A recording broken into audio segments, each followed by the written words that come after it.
bisa bayangkan kalimatnya negatif tapi diucapkan dengan cara yang Positif. apa sebaliknya kalimatnya positif tapi diucapkan dengan cara alimnya baca. Coba dibaca dari sini, dibaca sama anak.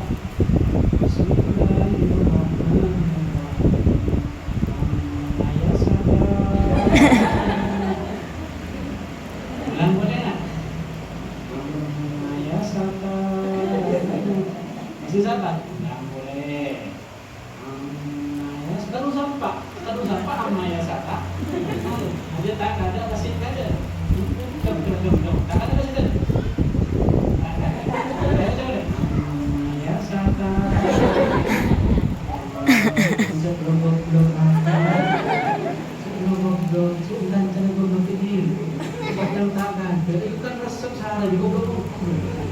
Diucapkan dengan cara halus. Kata-katanya jelek tapi diucapkan dengan goblok nanya, cantak kada tadi colot singkat atau kata-katanya positif tapi diucapkan dengan cara negatif. Kacau dan dirasana colot. Ulang boleh itu. Dirasana colot. Apa masih sorot di mana? Ada baru kade itu. Baru kade. Jangan boleh. Sama kalau baru kade aja. Boleh daerah paling. Kalau kade ustaz atau kade kita bawa itu kade gitu. Cuma kan ada lo ngadu sampah baru. Sama baru. Pintar lagi lah pintar lagi. Sama sih lagi pintar lagi.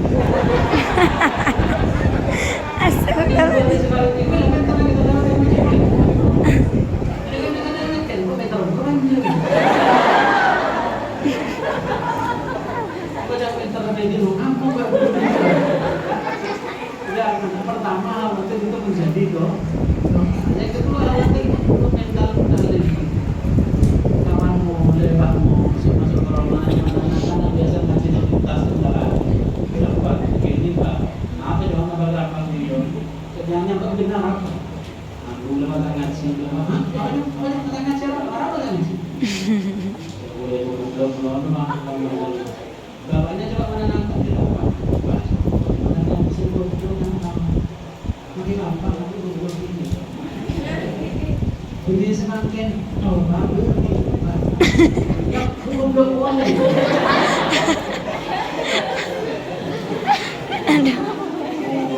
Gara-gara bodoh Ustaz, akhirnya jadi problem sosial. Si bapak tidak terima mendatangi Ustaz. Nah, anak muda ini kasih pokoknya. Saya lagi ini dan ini saya bodoh-bodoh. Tidak larang kita tak bodoh. Tapi bagaimanapun kita tidak boleh mengatakan anak ini kok. Kita kata anak ini kan bodoh. Saya bicara sendok dulu, ada gantung. Mau dia kan pun tidak masih boleh, Pak. Kalimat itu dengan kalimat Positif. Baca berikutnya di poin kelima. Perlakukan mutalim dengan sama dan sering.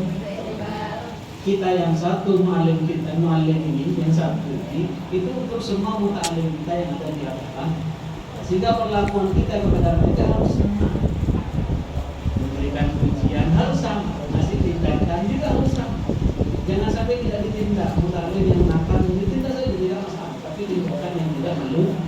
Karena tindakan itu bagian dari pendidikan. Ada anak tidak hafal, berdiri saja sudah, berdiri 5 menit. Harus sama 5 menit semua. Jangan mentang-mentang adik Allah punya 4 detik, jangan dikurangi, tetap harus 5 menit.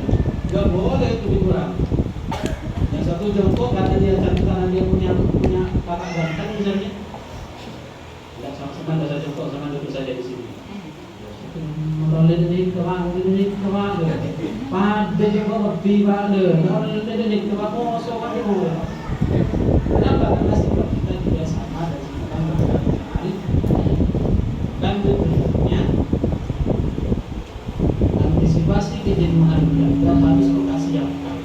Dalam proses belajar mengajar 1 kali pertemuan, 1 kali tatap muka, pasti ada titik di mana mutalim kita ini jenuh. Apalagi cuaca yang seperti ini panasnya, masya Allah. Pasti ada titik di mana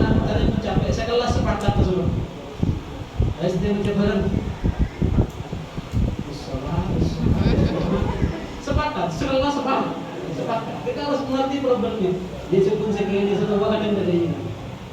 Ya, apalagi ada yang mengatakan kalau konsentrasi seseorang itu sesuai dengan usia. Kalau usianya 20 tahun maka konsentrasinya 20 menit.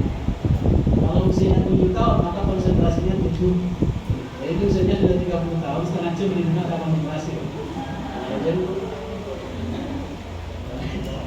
itu konsentrasinya sudah. Sehingga keinginan belajar itu pasti ada. Sehingga mu'alim harus mengantisipasi itu. Sesekali tidak masalah kita isi cerita. Terus dalam makan ngaji, cerita ustazah, ya sudah turuti saja. Ustazah harus siap cerita. Ceritanya penting. Siap ceritanya kan? Cerita nabi-nabi, cerita para wali, cerita orang-orang tua itu, cerita bagaimana desa di Lampung dan lain-lain. Kapan para murid menetapkan mula solar, kemudian anak-anak yang masuk seperti orang mandi, dalam minat kerja. Dalam sehingga sehingga umat lalu masuk mulai dari kapan sholat mulai di tahu saya sama mulai di tanya ke bapak bapak tangga jauh mulai kapan sholat mau kenapa waktu itu sudah waktu Juli sudah menjelang jauh harus aja bila mulai para maghrib aja mau buat bisa keluar ke bulu itu siapa sih normal tak ngaji tak berburu buru tahu berburu kan tahu pacar rumah berburu tak dan mereka juga kasih motivasi biar mereka ini memperbaiki itu bagian dari antisipasi kebiasaan berat jangan marah kadang kita